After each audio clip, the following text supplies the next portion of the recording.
मंजिलें उन्हीं को मिलती है जिनके सपनों में जान होती है, पंखों से कुछ नहीं होता, हौसलों से उड़ान होती है। आज हमारे साथ हैं ध्रुति। ध्रुति ने भी कुछ ऐसा ही किया। लास्ट ईयर जब नीट में सफलता नहीं मिली तो उससे वो घबराई नहीं, बल्कि और दृढ़ता के साथ उन्होंने तैयारी करने का निर्णय लिया और इस साल उन्होंने नीट में सफलता प्राप्त की है। ध्रुति, तो सबसे पहले आपको बहुत बहुत शुभकामनाएं। ध्रुति, अपना लास्ट ईयर का स्कोर और इस ईयर के स्कोर के बारे में बताएं और प्लस ये भी बताएं इस साल आपने सिद्धम एकेडमी ज्वाइन करने का निर्णय क्यों किया या किसके कहने पे किया? Thank you sir. Last year मेरा स्कोर था 509 और फिर जो 3 में वाला एग्ज़ाम था उसके अंदर मेरे मार्क्स थे 667 और रीनीट में मेरे मार्क्स जो आए हैं वो 568 मार्क्स आए हैं। और लास्ट ईयर मेरे को सिद्धम ज्वाइन करने के लिए मेरे फादर ने ही बोला था, उनके किसी नोन ने उन्हें बताया था सिद्धम के बारे में। और क्योंकि मेरे को मतलब जो चाहिए था, जो मेरे मतलब जो चीज़ मेरे सिलेक्शन के अंदर एक बैरियर की जैसे आ रही थी वो था एनवायरनमेंट और एक फेमिलियर एनवायरनमेंट जो मुझे सिद्धम आके मिला। अच्छा, ये तो हुई बात आपको पापा ने कहा था। अच्छा, पापा ने तो कहा था, बट आपने यहाँ के पहले भी आपने कहीं और से तैयारी की होगी, तो पहले और सिद्धम के एनवायरनमेंट में जो आप कह रहे हैं फेमिलियरिटी, पॉजिटिविटी थी, उसको ही थोड़ा और डेप्थ में बताएं और ये भी बताएं कैसे तीनों सब्जेक्ट्स में आपको यहाँ पे कुछ बेटर करने के लिए हेल्प मिली। सर, लास्ट ईयर और इस बार में जो आप सही कह रहे हो, जो पॉजिटिविटी थी उसने मेरे को बहुत ज़्यादा हेल्प करी है और वही एक मेन रीज़न था मेरे लास्ट ईयर जो मैं अनसक्सेसफुल रही और इस साल मैं सक्सेसफुल रही। उसका मेजर कारण यही था कि यहाँ की पॉजिटिविटी, आप लोग का इतना सपोर्ट और मतलब एक बहुत ही फैमिलियर एनवायरनमेंट जिसकी वजह से मुझे सक्सेस मिला।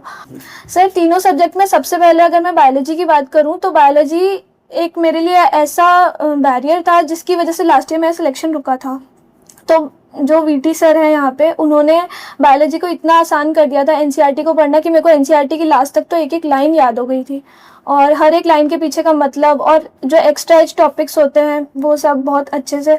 और सर, एक बात तो मतलब कहनी पड़ेगी कि जो 3 मई वाला पेपर था उससे जस्ट एक दिन पहले जो हमारा टेस्ट था उसमें सर ने ऐसे मतलब इस तरह के फॉर्मेट से क्वेश्चन डाले थे कि अगले दिन मतलब जो 3 मई वाला जो पेपर था उसमें वैसे ही 4-5 क्वेश्चंस मतलब हमें देखने के लिए मिले थे जो हमने साल भर नहीं किए थे। अच्छा, तो ये बताओ, 3 मई को आपका पेपर अच्छा हुआ था।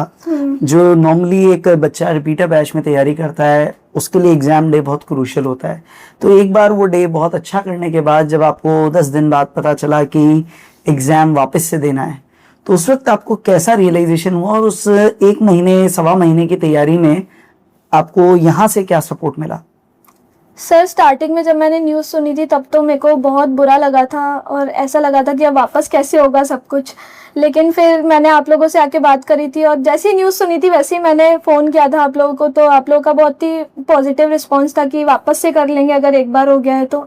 और उसके बाद जो 1 महीना हमने जो टेस्ट सीरीज़ दी उसने बहुत ज़्यादा हेल्प किया कि वो कंटिन्यूटी बनी रही। वो जो 10 दिन का जो गैप था वो इतना मैटर नहीं किया उसके बाद। ओके, तो अब मुझे ये बताओ कि फैमिली में सबको कैसा रिएक्शन लगा आपके इस रिजल्ट के बाद?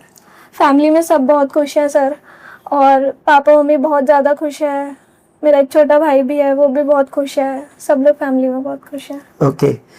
अच्छा, आपने जूनियर्स को जो नीट की तैयारी करना चाहते हैं या ऐसे स्टूडेंट्स जो अभी 12th में कुछ मार्क्स से रह गए हैं, उनको आप क्या सजेशन देना चाहोगे और प्लस कौन सा इंस्टीट्यूट आप उनको रिकमेंड करोगे? सर, मैं तो हर किसी को सिद्धम एकेडमी ज्वाइन करने के लिए ही बोलती हूँ क्योंकि सबसे पहली बात की पढ़ाई बहुत ज़्यादा अच्छी है। मतलब मुझे दोनों ही जो नीट हुआ और रीनीट हुआ दोनों में ही मुझे ऐसा नहीं लगा कि ऐसी कुछ चीज़ आई हो जो कि आप लोगों ने पढ़ाई नहीं थी।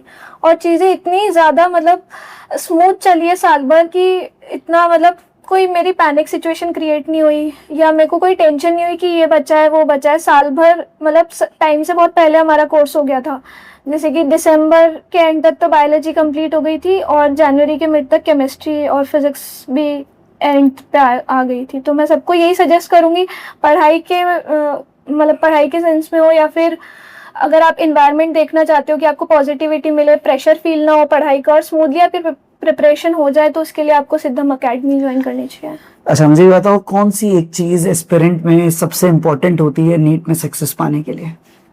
सर नीट में सक्सेस पाने के लिए प्रिपरेशन तो है ही, उसके अलावा आपको जो आपके टीचर सपोर्ट करते हैं, हर दिन पॉजिटिविटी से जो हम स्टार्ट करते हैं, किसी भी दिन ऐसा फील नहीं होता कि मतलब नहीं करना चाहिए, मतलब मैं नहीं करना चाहती और मुश्किल होगा। मुश्किल मेरे को कोई भी दिन नहीं लगा सिद्धम में आने के बाद से, तो वो चीज़ थी।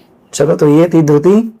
अगले ही कुछ दिनों में और कुछ सक्सेसफुल स्टूडेंट्स के इंटरव्यू के साथ आपको इसी चैनल पे आपको मिलेंगे। तो ध्यान रखिए, नीट की तैयारी अगर अजमेर या आसपास के रीजन से आप कर रहे हैं तो हम तो कहते ही हैं, थिंक नीट, थिंक सिद्धम।